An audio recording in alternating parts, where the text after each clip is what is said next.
Hi,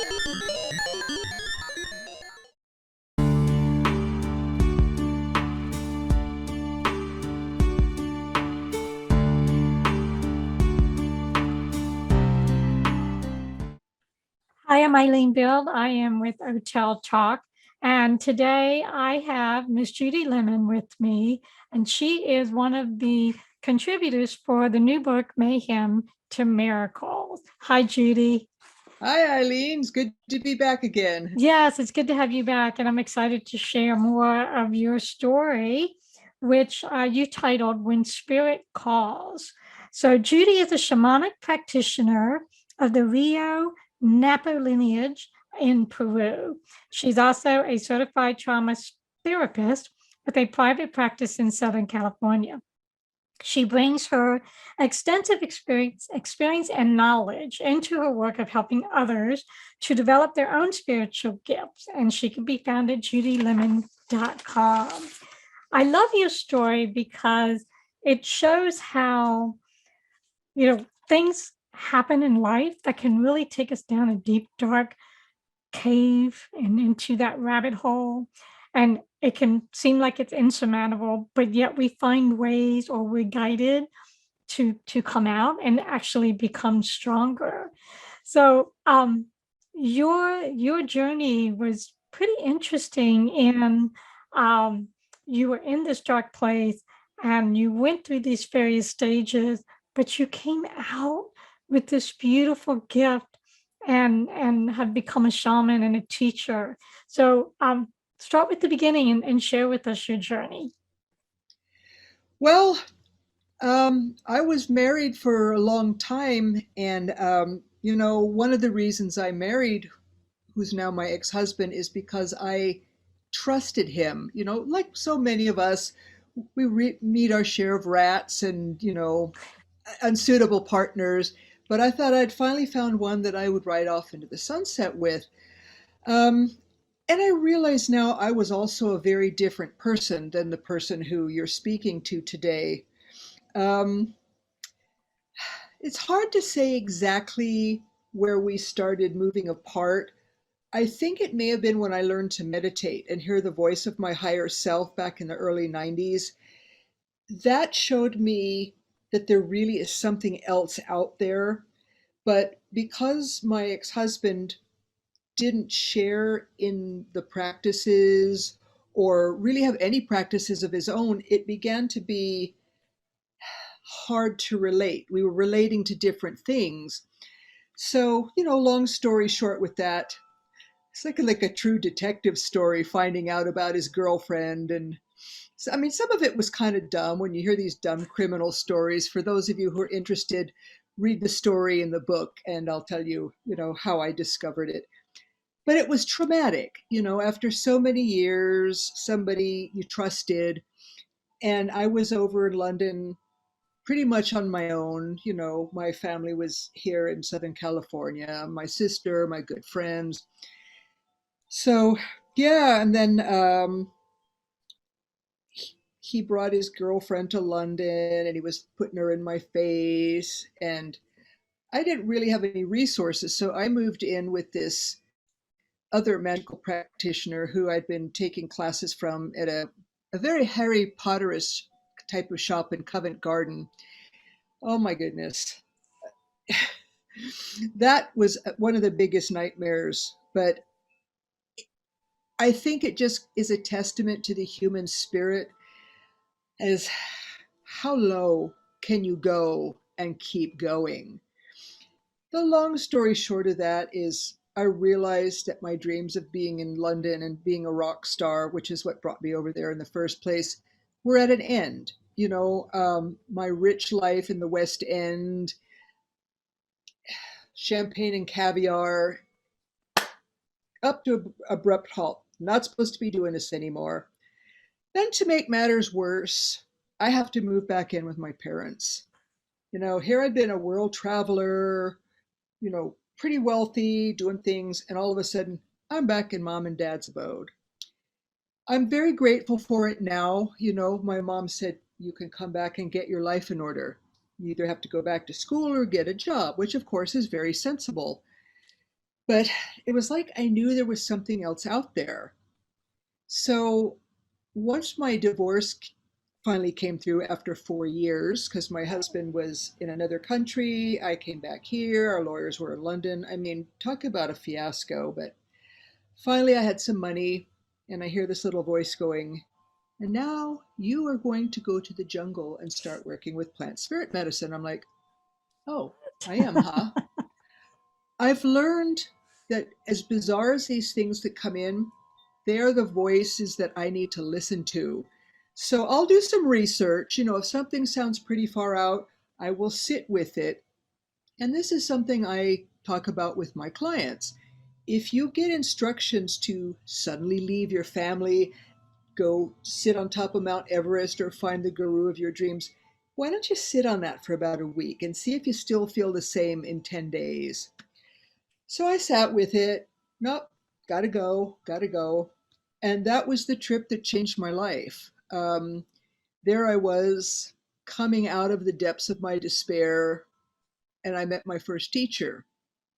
So, two of the medicine people who were at our retreat, um, one of them said, "Oh, I'm looking for an apprentice."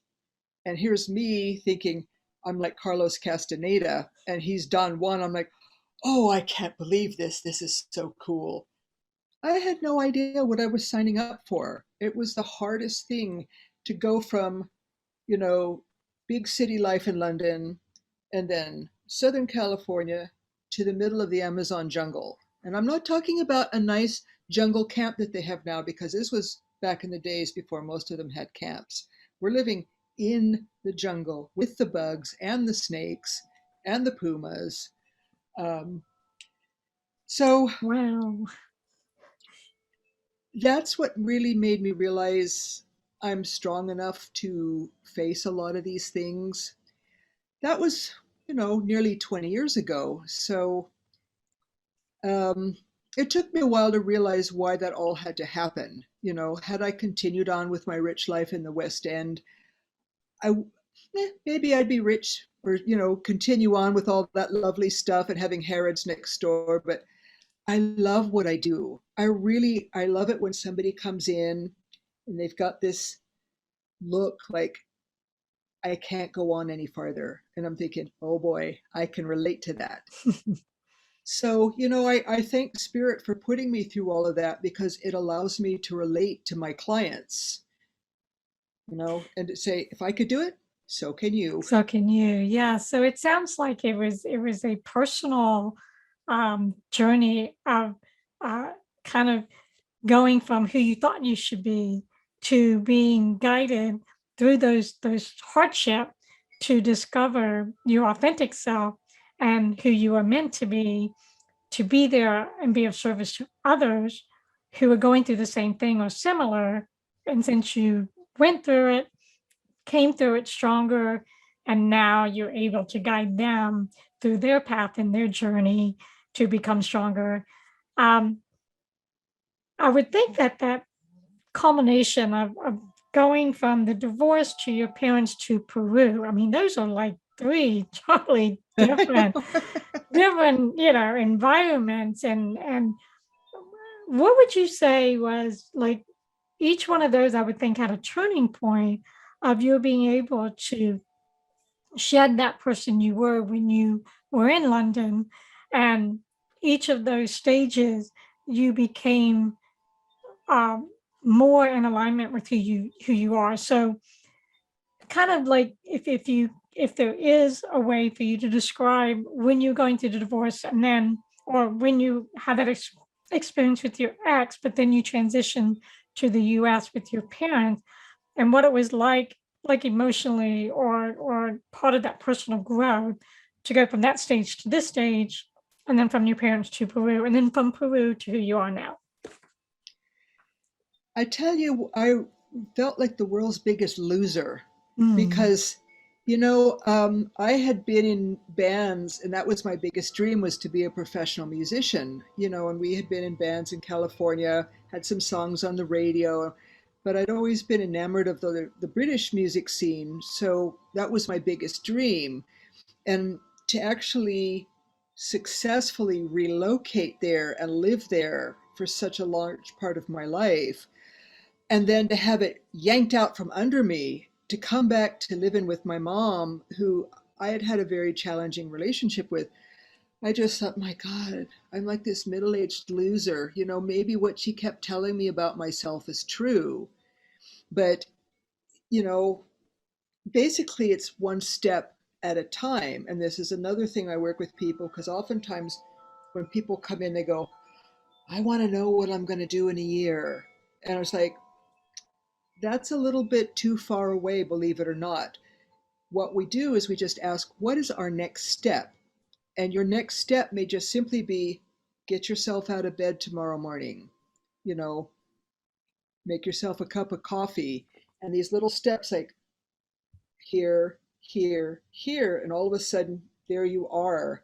And you've made this goal and you wonder how you got there. Now, my transition basically was the result of an awful lot of shamanic work. First as a student and then as a teacher. As I've stepped into my teacher role, I've realized I've become my two male teachers, Javier and Lucho. I've become a Coyote teacher. And it's taken a while to realize that and to get to that point. But I only got there through working on myself. And that was the painful part. Mhm. Because, you know, when we're in this brain, we think like, oh, it's not so bad. I'm fine. I can do this. But when you're doing any kind of energy work, you cannot allow your own stuff to permeate out and affect others, whether it's a person who's leading a medicine ceremony or hands on work. So we go through these years of apprenticeship to get rid of our own garbage, or at least get it under wraps so that when we're working with somebody, it doesn't affect the work. So it was a time of purging, really, Oh, yeah. taking even childhood through that point of being in the Amazon and purging all of that, keeping the understanding of that experience. And then I'd be curious to know more about the Coyote. What did you say, Coyote Coyote teacher. teacher? Okay, what is that? I've never heard that before. It's a trickster. You know, oftentimes I find with my students, because they were like me, I ask all these questions. Like here, we in the West, we want to know everything ahead of time. So, I mean, to give you an example of how my one teacher, Lucho, would do it, here I would be asking him all these questions, either about the medicines we were preparing or the ceremonies we were learning or something, thinking, hey, I'm a good student. I want to know all these things because someday somebody's going to ask me this. And he would just look at me and he'd put his glasses down like this. And I thought, oh, here it comes. And he'd fold his arms and he'd give me this look of disgust and he'd go, you ask too many questions, Judita. You go back to your hut and you ask the spirits. And then he would just turn on his heel and he would just walk away. And my ego would have a field day with that. Like, how dare he walk away from me? Nobody's ever done that before.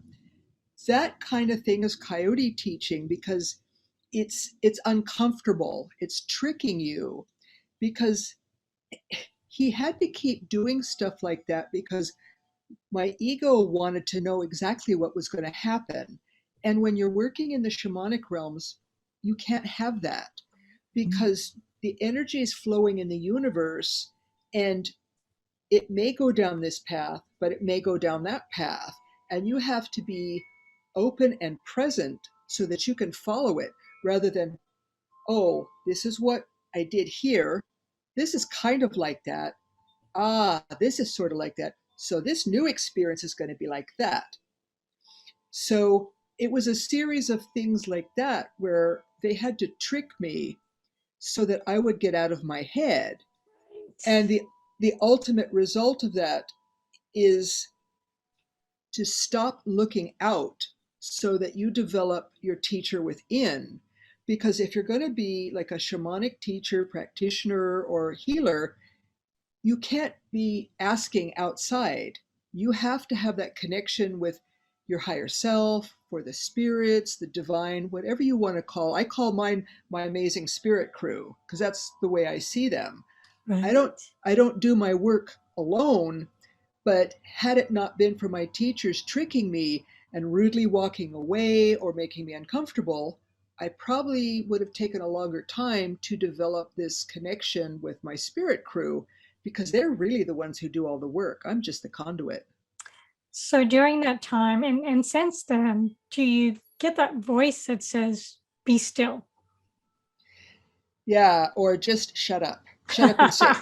I've never gotten shut up, but I Yeah, do get either a voice or this yeah. this feeling of be still, stop, be still.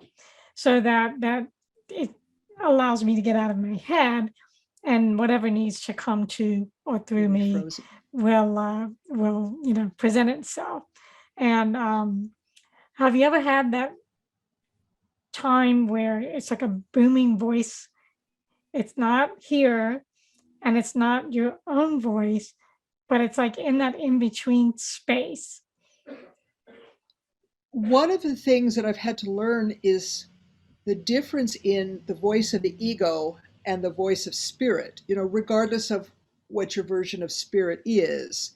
And when I get mine, it's like a download, like something just kind of goes, and I know it without any questions. When it's my voice, I tend to ruminate on it. That sounds like an interesting idea. Am I making that up? Could that be true? Let's analyze that. So, and in order to be able to hear, we do have to be silent, because especially when we're new, we have so many questions like, ooh, what about this? Tell me this, blah, blah, blah, blah, blah, blah. Who, and then it's like talking to a person. If you don't shut up once in a while, there's no input. So they'll be like, shh, like, just sit there. You can't hear us if you're talking too much. I totally get that. Um, Yeah. would you say that the experience from London to being a shaman um, taught you like an understanding of how the universe really works, the principles? And how would you describe that or share that with someone? Oh boy. Before I go to sleep at night, I'm usually shown the structure of the universe, which is very difficult to put into words because it's beyond the mind. You kind of get into this space. It's kind of like a surrender or a let go, and it's hard to describe it, but it's made me really see, like, whether you want to talk about the Bible, where Jesus will say, like, all men are brothers. Like, I get that now. And I think what I'm able to do is, because I was brought up as a Catholic, although I don't follow a religion anymore, I can see the very base teachings of a lot of the religions, and now they're the truth behind that. Hmm. You know, what happens when you sin, the lies and what you're putting out there, like, I think in witchcraft terms, it's the rule of three. You put out something and you get it back threefold. So if you think, let's just say the universe is in a big balloon, we're all connected and it's all part of the same essence. If you're spewing out dishonesty, you're putting out there, and it resonates at a particular frequency. And if you're staying at that frequency, it's going to come back Come and bite back. you. Right. So do you think if you look at that path of those different stages from that perspective, what would you say? And I think this could help people who might be in a place in their life where they're struggling with something traumatic, whatever it might be, or struggling with something and they want to get to a different place.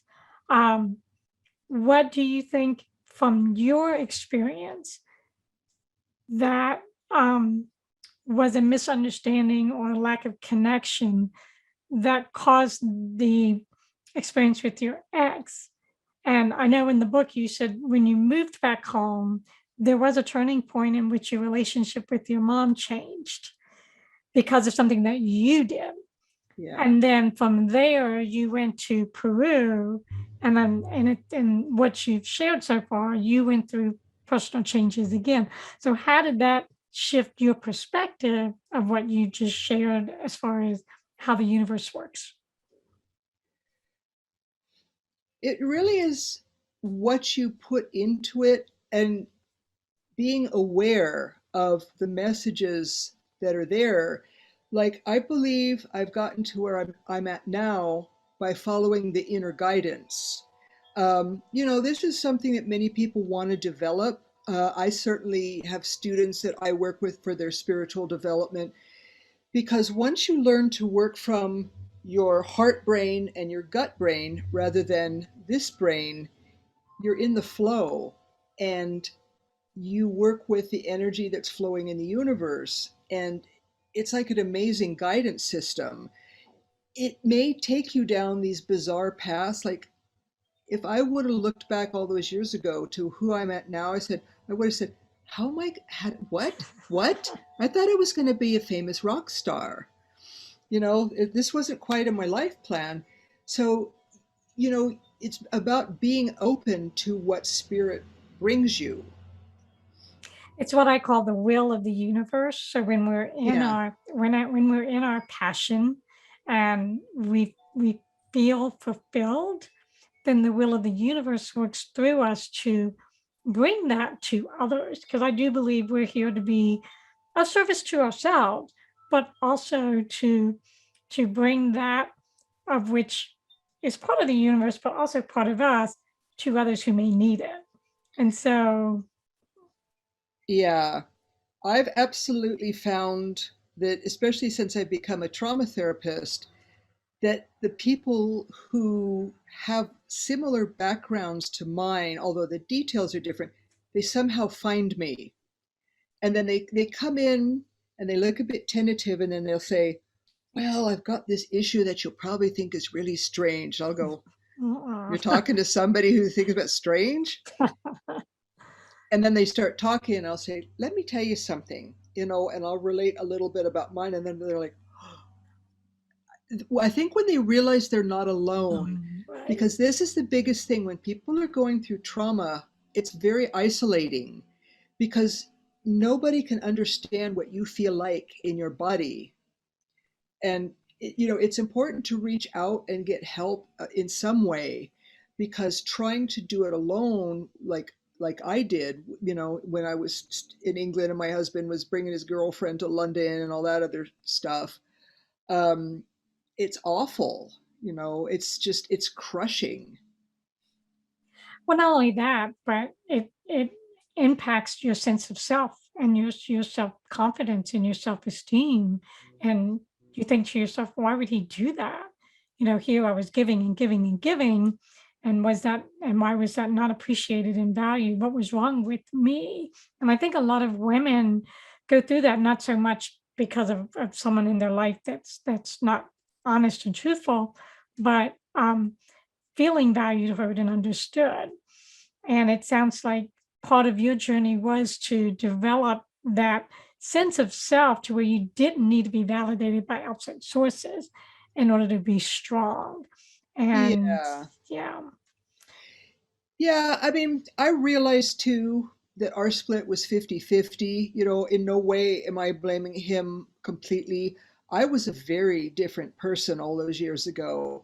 And I look back now and I'm very grateful for the transformation that I've been able to make.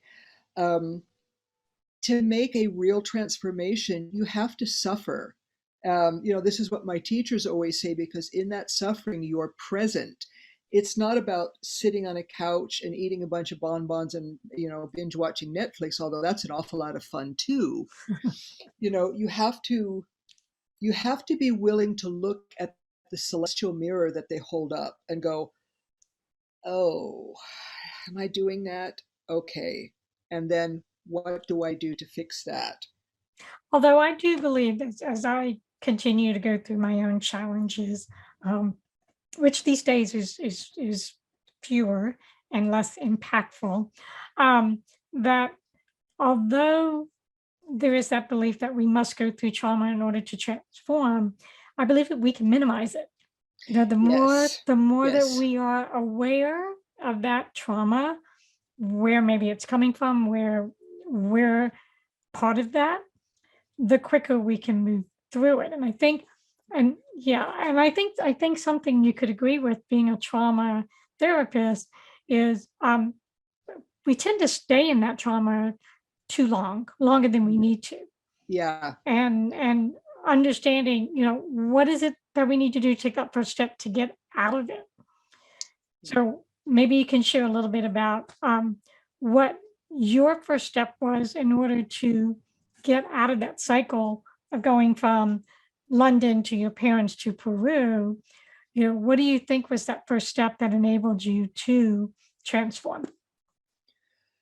I think the magic world was really calling me. Like, it had started many years ago as a child, but I think when I came back to San Diego, I started looking up, shamanic groups, and I was lucky enough to find somebody within a year or so of moving back. And, they obviously got a very different version of me. And I do thank my teachers for putting up with the much earlier version of me. But that shows a true teacher, to be able to recognize somebody who's still going through their process. So it was pursuing the things, it was pursuing the thing that was calling me. You hear that thing about that which you're seeking is that which is calling you. There was like this thing in me that just kept saying, look at this, take this class, go over there. And it was just like this thing, like back and forth.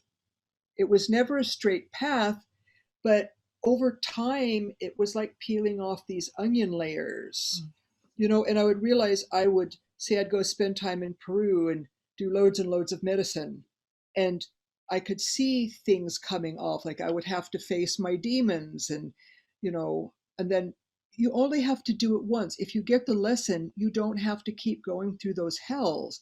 But the thing is if you are not afraid to face your fears and say, okay, show it to me, I'm willing to work on it, it's gone. And then like it peels off and it peels off. And for me, the biggest thing, apart from the self-esteem, was dealing with my relationship with my mom. You know, the source of that is probably too long to go into here, but toward the end of her years, I was able to get to a point where I realized I'm done. We don't have to carry this burden anymore. I'm okay. I can forgive my mom for her part, and also I can forgive myself for my part.